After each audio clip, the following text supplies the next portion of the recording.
Matthew Henry's Commentary on the Whole Bible.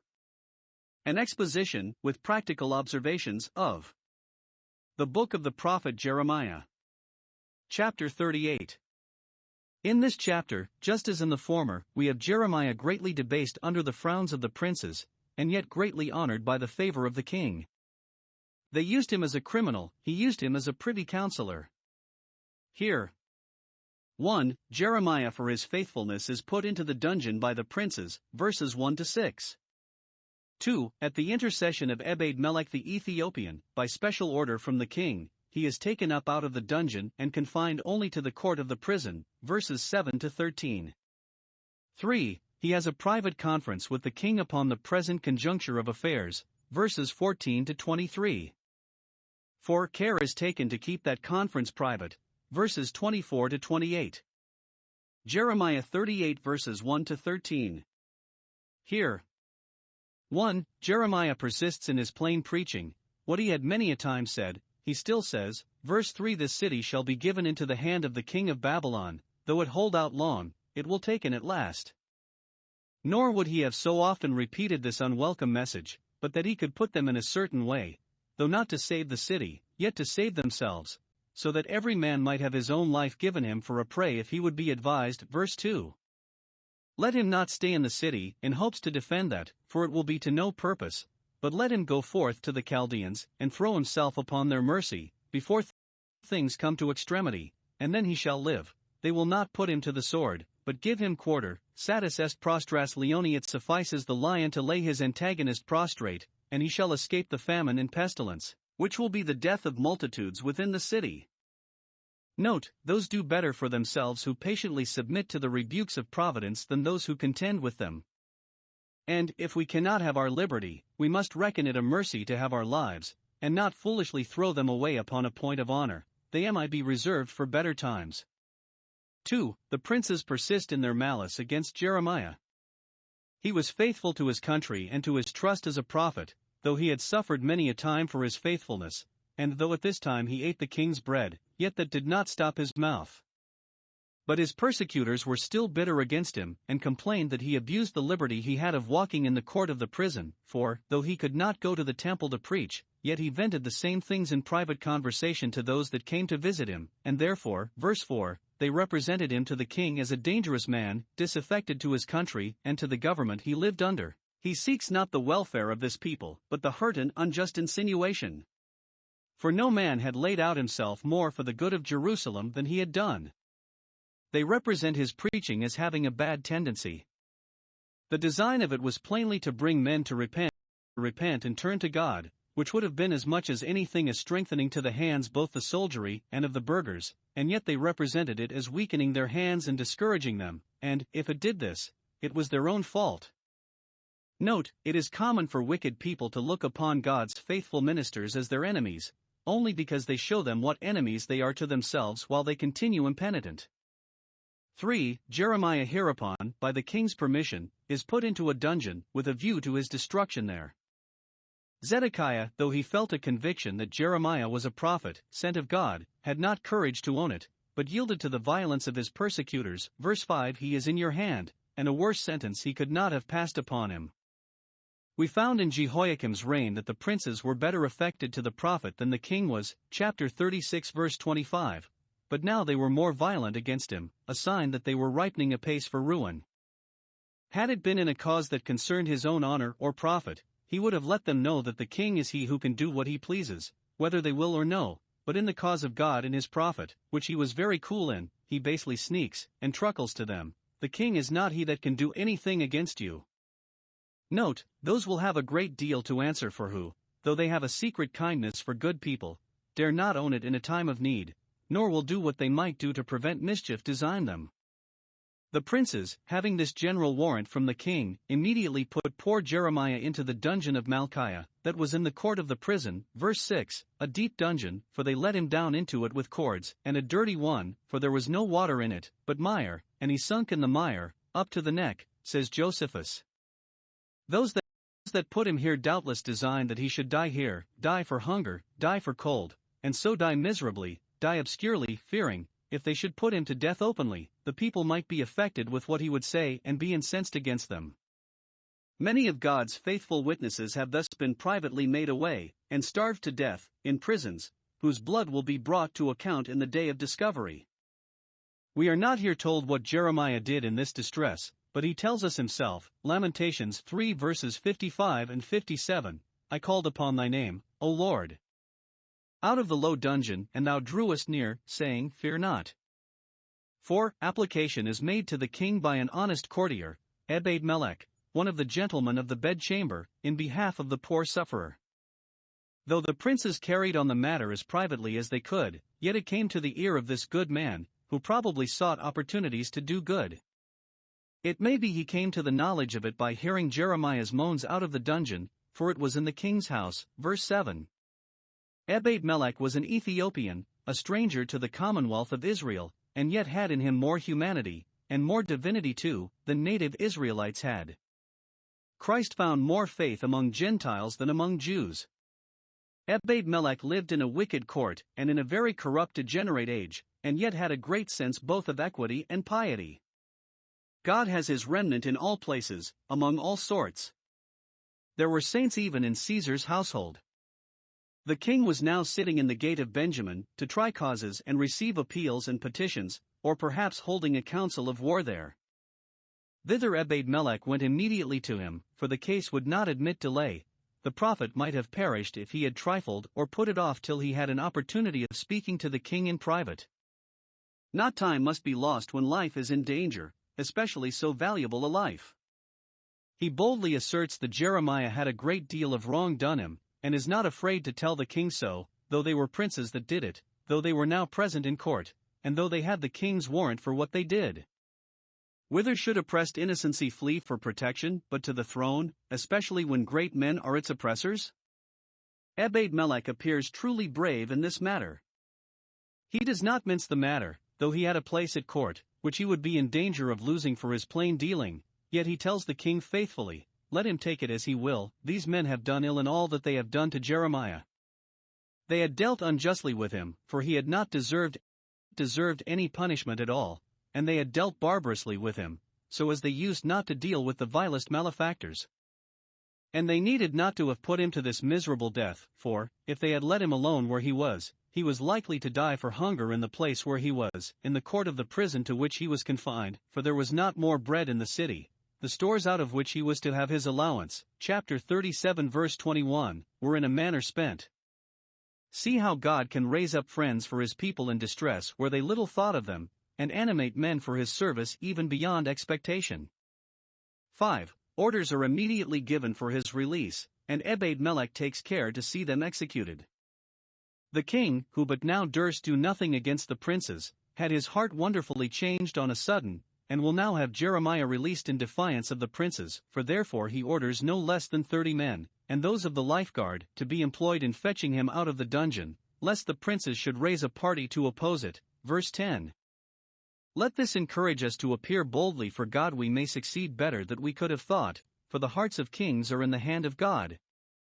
Ebed-melech gained his point, and soon brought Jeremiah the good news, and it is observable how particularly the manner of his drawing him out of the dungeon is related, for God is not unrighteous to forget any work or labor of love which is shown to his people or ministers, no, nor any circumstance of it. Hebrews 6 verse 10. Special notice is taken of his great tenderness in providing old soft rags for Jeremiah to put under his armholes, to keep the cords wherewith he was to be drawn up from.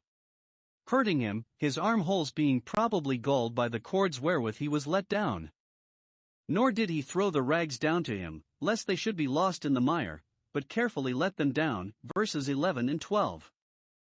Note, those that are in distress should not only be relieved, but relieved with compassion and marks of respect, all which shall be placed to account and abound to a good account in the day of recompense.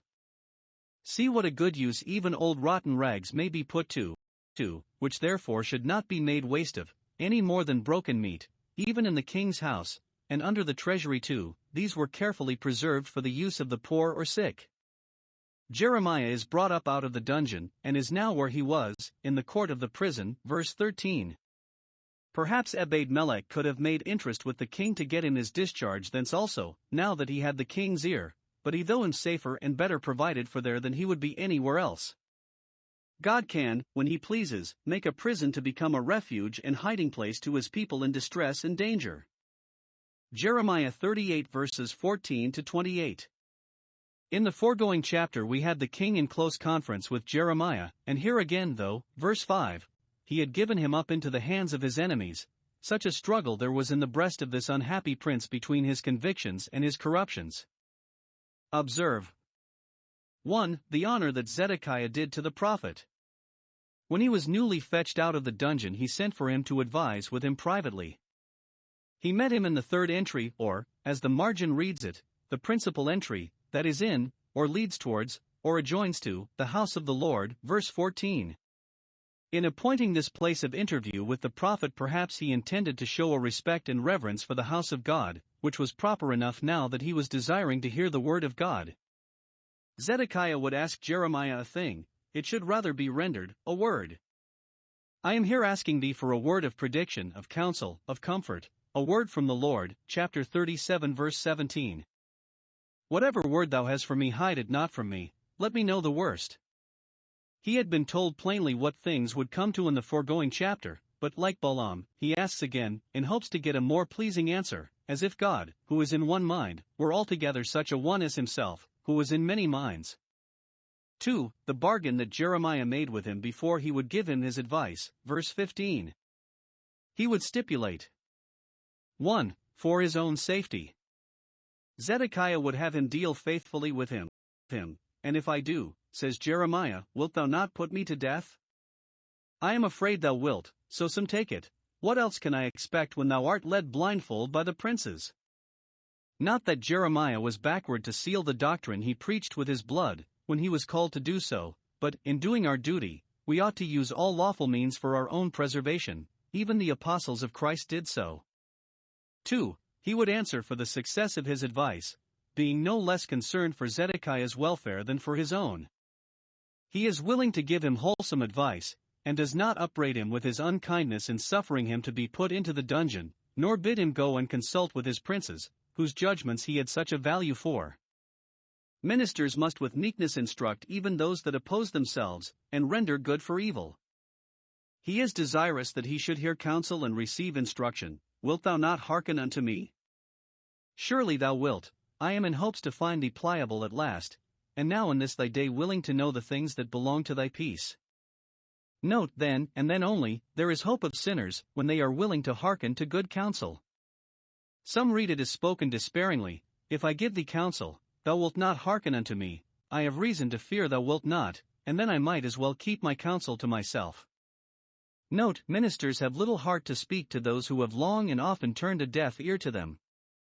Now, as to this latter concern of Jeremiah's, Zedekiah makes him no answer, will not promise to hearken to his advice, though he desires to know what is the mind of God, yet he will reserve himself a liberty, when he does know it, to do as he thinks fit, as if it were the prerogative of a prince not to have his ruin prevented by good counsel.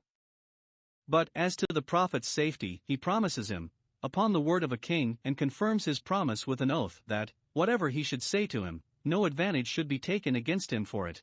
I will neither put thee to death nor deliver thee into the hands of those that will. Verse 16. This, he thought, was a mighty favor, and yet Nebuchadnezzar and Belshazzar, when Daniel read their doom, not only protected him, but preferred and rewarded him. Daniel 2 verse 48, and Daniel 5 verse 29. Zedekiah's oath on this occasion is solemn, and very observable. As the Lord liveth, who madest this soul, who gave me my life and thee thine, I dare not take away thy life unjustly, knowing that then I should forfeit my own to him that is the Lord of life. Note, God is the Father of spirits, souls are his workmanship, and they are more fearfully and wonderfully made than bodies are. The soul both of the greatest prince and of the poorest prisoner is of God's making. He fashioneth their hearts alike easily. In all our appeals to God, and in all our dealings both with ourselves and others, we ought to consider this, that the living God made us these souls. 3. The good advice that Jeremiah gave him, with good reasons why he should take it, not from any prudence or politics of his own, but in the name of the Lord, the God of hosts and God of Israel. Not as a statesman but as a prophet, he advises him by all means to surrender himself and his city to the king of Babylon's princes, go forth to them, and make the best terms thou canst with them. Verse 17. This was the advice he had given to the people, verse 2, and before, chapter 21 verse 9, to submit to divine judgments, and not think of contending with them. Note, in dealing with God, that which is good counsel to the meanest is so to the greatest, for there is no respect of persons with him. To persuade him to take this counsel, he sets before him good and evil, life and death. 1. If he will tamely yield, he shall save his children from the sword and Jerusalem from the flames. The white flag is yet hung out. If he will be acknowledge God's justice, he shall experience his mercy. The city shall not be burnt, and thou shalt live in thy house. But 2. If he will obstinately stand it out, it will be the ruin both of his house and Jerusalem. Verse 18. For when God judges he will overcome. This is the case of sinners with God. Let them humbly submit to his grace and government, and they shall live. Let them take hold on his strength, that they may make peace, and they shall make peace. But if they harden their hearts against his proposals, it will certainly be to their destruction. They must either bend or break. For the objection which Zedekiah made against the prophet's advice, verse 19. Jeremiah spoke to him by prophecy, in the name of God, and therefore if he had had a due regard to the divine authority, wisdom, and goodness, as soon as he understood what the mind of God was he would immediately have acquiesced in it, and resolved to observe it, without disputing. But, as if it had been the dictate only of Jeremiah's prudence, he advances against it some prudential considerations of his own. But human wisdom is folly when it contradicts the divine counsel. All he suggests is, I am afraid, not of the Chaldeans, their princes are men of honor, but of the Jews, that have already gone over to the Chaldeans. When they see me follow them, and who had so much opposed their going, they will laugh at me, and say, Hast thou also become weak as water? Isaiah 14 verse 10. Now, 1. It was not at all likely that he should be thus exposed and ridiculed, that the Chaldeans should so far gratify the Jews, or trample upon him, as to deliver him into their hands, nor that the Jews, who were themselves captives, should be in such a gay humor as to make a jest of the misery of their prince. Note, we often frighten ourselves from our duty by foolish, causeless, groundless fears, that are merely the creatures of our own fancy and imagination. 2. If he should be taunted at a little by the Jews, could he not despise it and make light of it? What harm would it do him? Note, those have very weak and fretful spirits indeed that cannot bear to be laughed at for that which is both their duty and their interest. 3. Though it had been really the greatest personal mischief that he could imagine it to be, yet he ought to have ventured it, in obedience to God, and for the preservation of his family and city.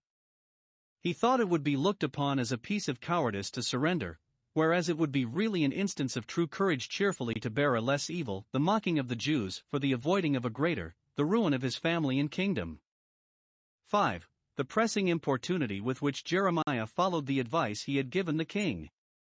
He assures him that, if he would comply with the will of God herein, the thing he feared should not come upon him. Verse 20. They shall not deliver thee up, but treat thee as becomes thy character. He begs of him, after all the foolish games he had played, to manage wisely the last stake, and now at length to do well for himself. Obey, I beseech thee, the voice of the Lord, because it is his voice, so it shall be well unto thee. But he tells him what would be the consequence if he would not obey. 1. He himself would fall into the hands of the Chaldeans, as implacable enemies, whom he might now make his friends by throwing himself into their hands. If he must fall, he should contrive how to fall easily. Thou shalt not escape, as thou hopest to do. Verse 23. 2. He would himself be chargeable with the destruction of Jerusalem, which he pretended a concern for the preservation of. Thou shalt cause this city to be burnt with fire, for by a little submission and self-denial thou mightest have prevented it. Thus subjects often suffer for the pride and willfulness of their rulers, who should be their protectors, but prove their destroyers. 3. Whereas he causelessly feared an unjust reproach for surrendering, he should certainly fall under a just reproach for standing it out, and that from women too. Verse 22. The court ladies who were left when Jehoiakim and Jeconiah were carried away will now at length fall into the hands of the enemy, and they shall say, The men of thy peace, whom thou didst consult with and confide in, and who promised thee peace if thou wouldst be ruled by them, have set thee on, have encouraged thee to be bold and brace and hold out to the last extremity, and see what comes of it. They, by prevailing upon thee, have prevailed against thee, and thou findest those thy real enemies that would be thought thy only friends. Now thy feet are sunk in the mire, thou art embarrassed, and hast no way to help thyself, thy feet cannot get forward, but are turned away back. Thus will Zedekiah be bantered by the women, when all his wives and children shall be made a prey to the conquerors. Verse 23. Note, what we seek to avoid by sin will be justly brought upon us by the righteousness of God. And those that decline the way of duty for fear of reproach will certainly meet with much greater reproach in the way of disobedience. The fear of the wicked, it shall come upon him. Proverbs 10 verse 24. 6. The care which Zedekiah took to keep this conference private. Verse 24. Let no man know of these words. He does not at all incline to take God's counsel, nor so much as promise to consider of it, for so obstinate has he been to the calls of God, and so willful in the ways of sin, that though he has good counsel given him, he seems to be given up to walk in his own counsels. He has nothing to object against Jeremiah's advice, and yet he will not follow it. Many hear God's words, but will not do them. 1. Jeremiah is charged to let no man know of what had passed between the king and him. Zedekiah is concerned to keep it private, not so much for Jeremiah's safety, for he knew the princes could do him no hurt without his permission, but for his own reputation. Note, many have really a better affection to good men and good things than they are willing to own. God's prophets are manifest in their consciences, 2 Corinthians 5 verse 11, but they care not for manifesting that to the world, they would rather do them a kindness than have it known that they do. Such, it is to be feared, love the praise of men more than the praise of God. 2. He is instructed what to say to the princes if they should examine him about it. He must tell them that he was petitioning the king not to remand him back to the house of Jonathan the scribe, verses 25 and 26, and he did tell them so, verse 27, and no doubt it was true. He would not let slip so fair an opportunity of engaging the king's favor, so that this was no lie or equivocation, but a part of the truth, which it was lawful for him to put them off with when he was under no obligation at all to tell them the whole truth. Note, though we must be harmless as doves, so as never to tell a willful lie, yet we must be wise as serpents, so as not needlessly to expose ourselves to danger by telling all we know.